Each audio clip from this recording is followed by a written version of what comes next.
ఇప్పుడు మనం నిన్న పునఃప్రారంభ పనులకి నరేంద్ర మోడీ గారిని పిలిచారు. అసలు ప్రారంభించవలసింది ఏంటి? అమరావతి శాశ్వత రాజధాని అన్న గజెట్తో అది ప్రారంభిస్తే అమ్మయ్య అని ఎవరైనా సరే ఒక ఊపిరి తీసుకుని మనకి రాజధాని గుండెల మీద చేసుకుంటారు అని ఇచ్చిన వాళ్ళు కూడా కాస్త అరే మేము ఒక పర్పస్కి ఇచ్చాము, ఆ పర్పస్ జస్టిఫై అవుతుందని అనిపించుకుంటారు. తలా తోక లేకుండా, సబూ సందర్భం లేకుండా, లేడీకి లేచిందే ప్రయాణం అన్నట్టు ఈ పునఃప్రారంభ పనులు అంటే నేను మనం చెప్పే కదా, కంపలు కొట్టి నీళ్ళు తోడిన దానికి పిలిచి 58,000 కోట్లు. అంటే మొదట మీరు దేనికి ఆయన్ని పిలిచి ఓపెనింగ్ చేయించారు? నరేంద్ర మోడీ గారిని, గౌరవ ప్రధానమంత్రిని. ఇదే బిల్డింగ్లకి కదా.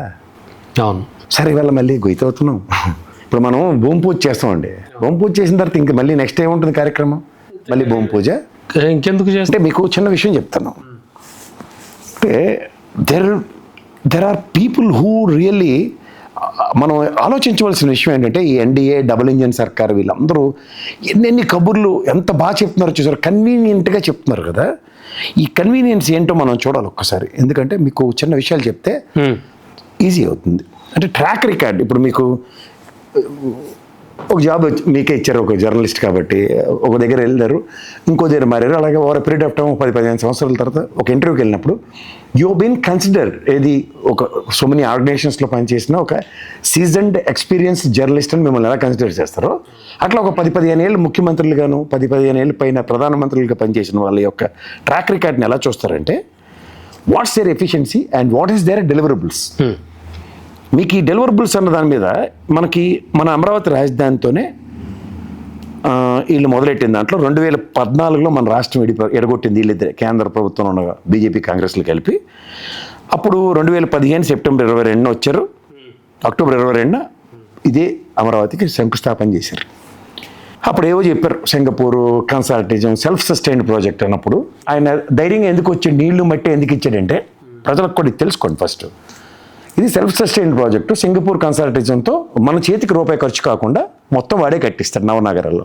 దేశంకి ఒకడెవడో బయట నుంచి వచ్చి కొత్త నగరం కట్టిస్తాడు, మనకి ఖర్చు లేదన్నప్పుడు ఏమవుతుంది? First we'll enjoy that privileges అన్న కాన్సెప్ట్లో ఆయన అందరికీ ఆమోదయోగ్యం అవుతుంది. నీళ్లు మట్టి పోసిపోయాడు ఆయన. పోయిన తర్వాత తదనంతర పరిణామాల్లో ప్రభుత్వం పోయింది, వీళ్ళేమో తిట్టు పోసుకున్నారు, ఒకరి జుట్టులో పీక్కుని చచ్చారు. తర్వాత మళ్ళీ కొత్త ప్రభుత్వం జగన్మోహన్ రెడ్డి వచ్చింది, ఆయన 3 రాజధానులు అన్నాడు. కాన్సెప్ట్ టోటలీ డివేట్ అయింది. మళ్ళీ ఇటు తిప్పి అక్కడికే కన్ఫైన్ అయ్యారు అందరూ. దీనికి మళ్ళీ ఇవాళ వచ్చి దానికి పునఃప్రారంభం చేశాడు. దీన్ని ఎందుకు చెప్తున్నానంటే ఇంట్రడక్షన్ లాగా, ఢిల్లీలోనూ ఈస్ట్ ఎక్స్ప్రెస్ హైవే ఎన్సీపీఆర్సీ ఇది 2015లోనే శంకుస్థాపన చేశారు. తూచ్ అది అవ్వట్లేదని మళ్ళీ 2017లో మళ్ళీ శంకుస్థాపన చేశారు. అది ఆఖరికి 2018లో పూర్తి చేసుకుంది. అంటే ఒక ప్రాజెక్ట్ ఏదైనా మొదలెడితే నరేంద్ర మోడీ అన్న అతను రెండోది వినండి, 2018లో కంప్లీట్ అయింది. 2020లో ఈస్ట్ కోస్ట్ ఎక్స్ప్రెస్ హైవే 2020లో ఓపెన్ అయింది. అది ఉత్తరప్రదేశ్లో Purvanchal express highway, Bundelkhand express highway 2 సార్లు శంకుస్థాపనలు చేపట్టాయి. ఇలాగే దీంతో పాటు అలాగే 2021లో మొదట ప్రారంభించబడిన సూరత్ మెట్రో ప్రాజెక్ట్, వాళ్ళ సొంత ప్రాజెక్ట్ అక్కడ స్టేట్లో, అది కూడా 23లో తిరిగి పునాది రాయి మళ్ళీ వేశారు. 21, 23 అంటే 2 ఏళ్ళు ఎత్తుకెళ్ళిపోయినట్టు. 27లో పూర్తి చేయాలని నిర్ణయించారు. ఇప్పుడు చూసుకోండి. అలాగే గుజరాత్లో సుదర్శన్ సేతు వంతెన సుదీర్ఘకాలం 2024లో మళ్ళీ ప్రారంభించారు. 2018లో దీనికి మొదటి శంకుస్థాపన జరిగింది. ఢిల్లీలోని యశోభూమి కన్వెన్షన్ సెంటర్ ఇది కూడా అంతే, 23లో పాక్షికంగా మాత్రమే పూర్తయింది. ఇలా ప్రాజెక్టులు మోడీ ఏది మొదలెట్టినా సరే 2 సార్లు శంకుస్థాపనలు. ఇది ట్రాక్ రికార్డు. ఇప్పుడు ఆ ట్రాక్ రికార్డుని జస్టిఫై చేయడానికి మళ్ళీ పునఃప్రారంభ పనులు. ఈ పునఃప్రారంభ పనుల్లో ఇప్పుడు మనం సింగపూర్ కన్సాలిడేషన్ కాదన్నారు నారాయణ గారు. మనందరికీ ఇప్పుడు రీసెంట్ పాస్ట్లో ఆయన చెప్తున్నాం అన్నీ ఏంటి, 1,00,000 కోట్లు ఖర్చు అవుతుంది. దాన్ని మొదటి నుంచి మొత్తుకుంటుంది కూడా అదే కదా. దీనికి వరల్డ్ బ్యాంక్ అప్పు ఇస్తున్నారు, నెక్స్ట్ ఇది ఇస్తున్నారు. సరే, మొదట్లో రాష్ట్ర విభజనలో ఫస్ట్ ప్రయారిటీలో నాకు తెలిసి అది 2,800 కోట్లు ఎంత ఫస్ట్ గ్రాంట్ చేశారు. ఇది గుంటూరులో డ్రైనేజ్కి అండ్ అమరావతి రాజధాని. సచివాలయం ఇక్కడ తెలంగాణలో 480 కోట్లు 490 కోట్లతో ఇది కలకల్లాడుతూ ఎంత ఉంది, ఎలా కనబడుతుంది చుట్టూ అన్నట్టుగా కనబడుతుంది. చాలా బాగుంటుంది. ఇది రీసెంట్గా ఈ గౌరవ ప్రధానమంత్రి గారి ఆయనలోనే కొత్త పార్లమెంట్ భవనం కట్టబడింది. ఎంత ఖర్చు అయిందండి దాన్ని? 1,200 కోట్లు. ఫ్లోర్ ఆఫ్ ద హౌస్లోనే అనౌన్స్ చేశారు. సో 1,200 కోట్లతో జాతీయ స్థాయిలో పార్లమెంట్ భవనం, ఇక్కడ జాతీయ స్థాయిలో సచివాలయం అయినప్పుడు వీళ్ళు ఎంత ఖర్చు పెడుతున్నారు దానికి? 4,700 కోట్లే. ఓకే, ఏముంది అందులో అసలు? కానీ నాకు తెలియకూడదు 50 అంతస్తులు 4 టవర్లు కడుతున్నారు సచివాలయం. మీరు జాగ్రత్త చూడండి. అది that is one of the iconic towers what is been inaugurated by respect to prime minister of India. Logical thinking ఉండదండి. దేశానికే ఇంత పెద్ద నాకు సచివాలయం ఇప్పుడు తెలంగాణలోనే ఉన్న దగ్గర ఈ బ్లాక్లు ఎన్ని ఉండేవి, ఏ హైట్లో బ్లాక్లు ఉండేవి, మొత్తం సమైక్య రాష్ట్రానికి ఎన్ని ఉన్నాయో తెలియదా మీకు? నాకు ఎందుకు తెలియదు, అన్నీ తెలుసు వాళ్ళకి. దిస్ ఈజ్ ఆల్ అన్నెసరీ ఎక్స్పెండిచరే కదా. పోని నిన్న వేలాది బస్సులు జిల్లాల వారీగా భోజనాలు 3 పూట్ల భోజనాలు పెట్టి తరలించి ఏంది అది? దేనికి చెప్పమనండి అది?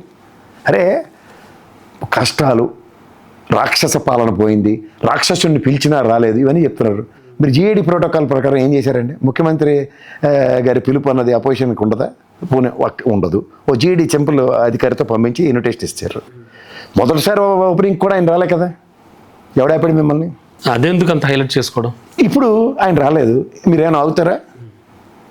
వచ్చాడు, పోనీ మీరేమైనా ఆగుతారా? ఆయన మాట్లాడింది ఏంటి? 30,000 ఎకరాలు ఏమైనా ప్రభుత్వానికి సంబంధించింది ఉంటే అక్కడ పెట్టండి సచివాలయం. అంతేకాని పంట పొలాలు ఉన్నవి, 3 పంటలు పండేవి అన్యాక్రాంతంగా లాక్కుని కడితే ఆయన ఒపీనియన్, ఆయన పాలసీ. జస్ట్ డిఫరెంట్, దాని పక్క తీద్దాం. నిన్న గౌరవ ప్రధానమంత్రి గారు వచ్చినప్పుడు వీళ్ళందరూ భజించేసే కార్యక్రమంలో నాకు అర్థం కాదు, మనం అందరం ఏమైనా మర్చిపోయాం అనుకుంటారు సార్. అందరికంటే లోకేష్ చాలా ఎక్కువగా ఆయన్ని పొగుడుతూ చాలా చాలా చాలా ప్రైజింగ్ చేశారు మోడీని. ఎందుకంత నాగిని డ్యాన్స్? ఇప్పుడు ఇదే జగన్మోహన్ రెడ్డి ఇదే నరేంద్ర మోడీ గారు ఒక ముఖ్యమంత్రి స్థాయిలో ఆయన మాట్లాడినవి ప్రత్యేక హోదా విషయం, రైల్వే జోన్ విషయం, అండ్ పోలవరం విషయం, అండ్ రాష్ట్రానికి రావాల్సిన ప్రత్యేక హోదాని ఎంత ఓటంకించి ఇంక్లూడింగ్ స్టీల్ ప్లాంట్, ఏదైనా మీరు విన్నారా? అట్లా 11,000 కోట్లు ఇస్తే ఎరిమలకం గలం అనుకుంటున్నారా? వాళ్ళకి ఇన్స్టాల్మెంట్లు కట్టడానికి, ఇప్పుడు లైన్ క్లియర్ చేయడానికి 3,000 ఎకరాలు నిన్న కదా 300 కోట్లు ఎంత రిజిస్ట్రేషన్ ఫీజుతో స్టీల్ ప్లాంట్ ల్యాండ్ అన్యాక్రాంతం చేస్తున్నారా? ఇవి మీరు చేస్తున్నవి మెచ్చుకుంటున్నారా? అసలు ఈ నోరెలా వస్తుంది సార్ మెచ్చుకోవడానికి? The damage which was occurring to the respective state. 139 మీటర్లకి పోలవరం తగ్గిస్తుంటే క్యాబినెట్ నిర్ణయంతో, ఎందుకంటే పోలవరం ముంపు గ్రామాలకి ఆర్ఆర్ ప్యాకేజ్ ఇవ్వాలి కదా 2013 భూ నిర్వహణ చట్టం ప్రకారం. ఓకే, మీకు ఇవన్నీ కూడా నేను ఇందాక చెప్పిన ప్రాజెక్ట్స్ అన్ని దేనికి డిలే అనుకుంటున్నారు? ల్యాండ్ ఎక్విజిషన్స్, ఆర్ఆర్ ప్యాకేజీలు. ఈవెన్ దో దర్ ఆల్ 90% పైచీలకు అని పీపీఏ, ప్రైవేట్ పబ్లిక్ హైవేలు ఎన్నిసార్లు చెప్తారండి హైవేలు?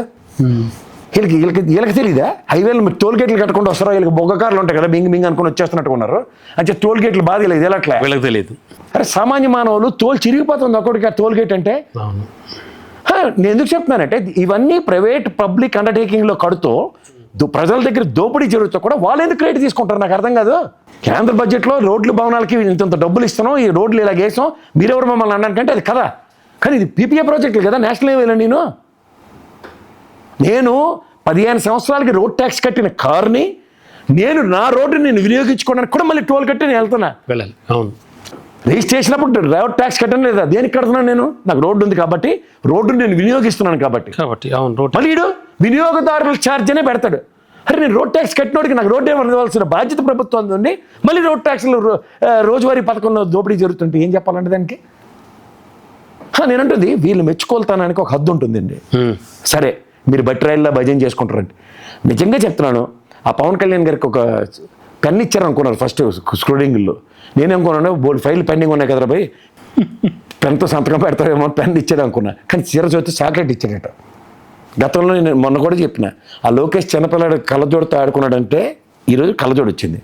ఇంకా చిన్నపిల్లడి చేష్టలు పోలేదని అదే చాక్లెట్ ఇచ్చి పక్కెళ్ళి ఆడుకోని చెప్పడం అర్థం. ఎందుకు?